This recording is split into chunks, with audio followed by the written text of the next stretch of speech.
Everyone knows Apollo 11, but NASA didn't just go to the moon once. They did it 6 times in just 3 years. And that frantic pace created some of the most insane, near-disastrous moments in space history. This is the story of the Apollo missions you never heard about. The ones where astronauts were struck by lightning, played golf, and discovered the moon rings like a bell. And it all started just 4 months after the first moon landing, with a mission that almost ended before it even left the atmosphere. NASA had something to prove with Apollo 12. The world had seen Neil Armstrong's grainy black and white broadcast.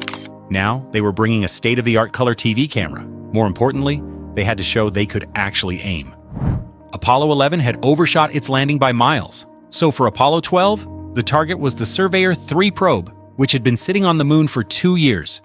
But in November 1969, as astronauts Conrad, Gordon, and Bean strapped into their Saturn V, they were sitting under a thunderstorm. The pressure was on.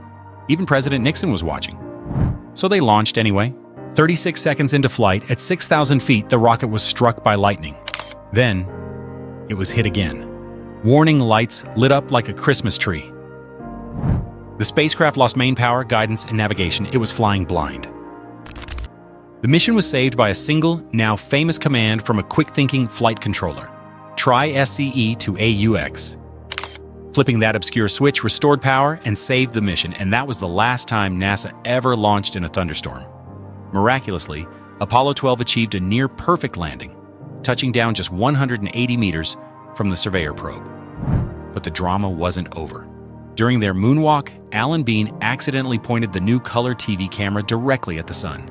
The intense, unfiltered sunlight instantly fried it, killing the broadcast for millions. But the mission was far from a failure.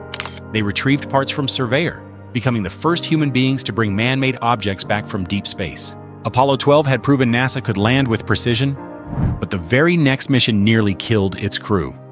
April 1970, Apollo 13 was meant to be the third lunar landing. Jim Lovell, Jack Swigert, and Fred Hayes strapped into their Saturn V for what looked like a routine launch. The mission's goal was to explore the Framaro region of the moon, but halfway to their destination, something went very wrong. An oxygen tank inside the service module exploded. The blast tore through the spacecraft, knocking out power and life support. Within minutes, the crew went from preparing for a moon landing to fighting for survival. The words from Jack Swigert to Houston are now legendary. "Okay, Houston, we've had a problem here." On Earth, millions of people tuned in as the drama played out. The explosion left the command module crippled. The only hope was to use the lunar module, built for 2 men for just a few days.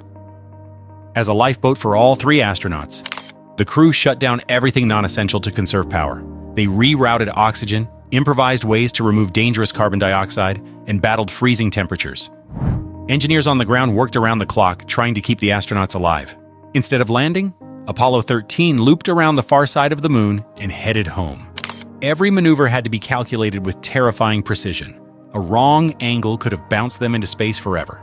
4 days later, their capsule splashed down in the Pacific Ocean. The world cheered. The mission was officially a failure. They never touched the moon. But the survival of the crew made Apollo 13 one of NASA's most heroic moments. It also changed the way the public saw the space race. The danger was as real as it gets. NASA needed a comeback. That comeback came almost a year later. Apollo 14, launched in January 1971, carried Commander Alan Shepard, Stuart Roosa, and Edgar Mitchell. Shepard was a legend, the very first American in space back in 1961. Now, 10 years later, at age 47, he was finally heading to the moon, but first, he had to get there. Even before the landing, Apollo 14 hit trouble. To reach the moon, the command module had to dock with the lunar lander. The mechanism refused to lock. They tried 6 times and failed. For a moment, it looked like the mission was doomed. Then Shepard ordered the electronics shut off. He told his pilot to eyeball the docking and push forward manually. Against the odds, it worked. The 2 spacecraft locked together. The landing itself was a success. Apollo 14 touched down only 87 feet from its intended target, the most accurate landing yet. Shepard and Mitchell spent over 9 hours exploring the surface. They collected samples and set up instruments. But what most people remember isn't the science, it's golf. Shepard had secretly attached to the head of a 6-iron to his lunar sampling tool. When the cameras were rolling, he pulled it out, dropped a ball on the gray dust, and swung. The first shot sliced into the ground. The second connected, sending the ball flying into the lunar horizon. With the low gravity, Shepard joked it went for miles. Realistically, it traveled about 40 yards. Still, it was an unforgettable moment. Bit of humor. In the middle of a very serious program, Apollo 14 restored confidence. NASA could still land, still explore, still push forward.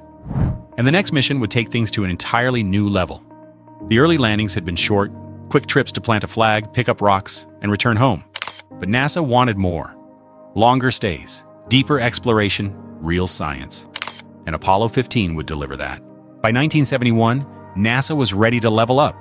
Apollo 15 wasn't just another landing. It was the start of what they called the J missions. Longer stays, heavier equipment, more science. The crew was David Scott, James Irwin, and Alfred Worden. Their destination? The Hadley Apennine region, one of the most dramatic landscapes on the moon, right at the edge of winding canyons and towering mountains. And this time, they weren't walking. Apollo 15 brought along the lunar roving vehicle, the moon buggy. A foldable, battery-powered dune buggy gave them mobility on the surface. The rover gave the astronauts freedom no earlier crew had enjoyed. Instead of staying close to the lander, they could drive miles away. Over 3 days, they covered nearly 28 kilometers, exploring craters, mountains, and old lava flows. One of their finds became legendary, the Genesis rock, a pale, almost white sample that turned out to be more than 4 billion years old, a window into the earliest days of the solar system. But Apollo 15 wasn't only about rocks. Commander Dave Scott staged a simple, elegant science demonstration. Standing on the moon, he held a hammer in one hand and a feather in the other. He dropped them at the same time. With no air resistance, they fell together, hitting the lunar soil simultaneously. A centuries-old theory from Galileo, proven on another world. Not everything went smoothly. The rover's fender snapped off, spraying dust over the astronauts and their gear. They improvised by taping a map to the side to keep the dust at bay. That kind of quick thinking became a hallmark of the Apollo program. After 3 days of exploration, the crew returned to orbit. On the way home, Worden performed a solo spacewalk, retrieving film cassettes from the service module, the farthest deep space EVA ever attempted. Apollo 15 had shown what was possible when humans had time, tools, and mobility. And it set the stage for Apollo 16, a mission into uncharted lunar highlands. April 1972. Apollo 16 lifted off with John Young, Charles Duke, and Ken Mattingly. Their target was the Descartes Highlands, an area scientists believed had been shaped by ancient volcanoes. If true, it would prove that the moon had a fiery geological past. The mission started with tension. After entering lunar orbit, a technical issue with the command module's engine threatened to scrub the landing. For hours, NASA debated whether it was safe. Finally, they gave the go-ahead. Young and Duke descended in the lunar module, touching down on a dusty plain surrounded by rolling hills. Out came the rover again, and the two astronauts spent 3 days exploring. What they found was not what anyone expected. The Descartes Highlands weren't volcanic at all. Instead, the terrain had been shaped by ancient asteroid impacts. Huge collisions had thrown up mountains, mass, and shattered crust. This discovery reshaped the understanding of the moon's history. But Apollo 16 wasn't only about rocks and geology. The astronauts reported something bizarre. Moon dust had a distinct smell.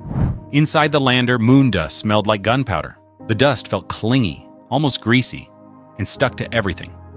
It was the first time anyone had described the sensory experience of lunar soil. Charles Duke also left a personal mark.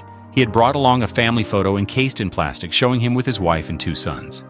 He set it down on the surface, where it still lies today, slowly fading in the unfiltered sunlight. By the time Apollo 16 returned, the science was groundbreaking, but the public barely noticed. Interest in moon landings was waning. Politicians questioned the cost. For many, it seemed like NASA had already won the race, so why keep going? But there was still one final mission, one last chance to push the Apollo program to its limits. It would be the only mission to carry a professional scientist to the surface, the longest stay, the heaviest haul of samples, the most ambitious exploration ever attempted on the moon, and it would also be the last. Apollo 17 was about to close the book on the most daring adventure in human history. December 1972 marked Apollo 17, the last mission to the moon.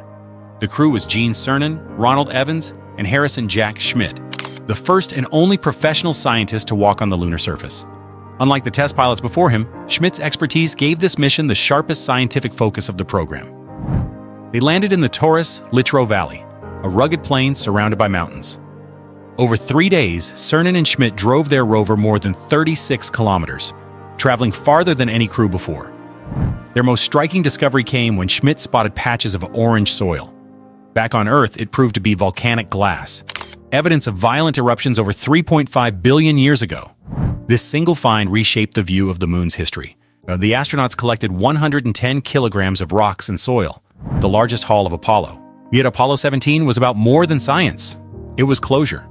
On their final day, Cernan paused at the ladder of the lunar module and spoke, "We leave as we came, and God willing, as we shall return, with peace and hope for all mankind." No one has set foot on the moon since. More missions were planned, but politics, costs, and waning interest shut Apollo down. In just 3 years, 6 landings put 12 men on the surface and returned nearly 400 kilograms of samples. Then, suddenly, it ended. Apollo proved humans could leave Earth, endure deep space, and still carry humor and humanity into the most alien place imaginable. So what actually happened on the moon? A lot more than just Armstrong's first step. NASA landed 6 times. They explored valleys and mountains, collected ancient rocks, drove buggies, played golf, and proved the moon wasn't dead, but full of secrets. They faced disaster again and again. And somehow they made it home. It was fast, it was dangerous, and it was unlike anything humans had ever attempted. And we haven't been back in more than 50 years. Do you think we'll return? And if we do, what will the next generation find waiting for us up there? Share your thoughts below, hit like, and subscribe for more space history.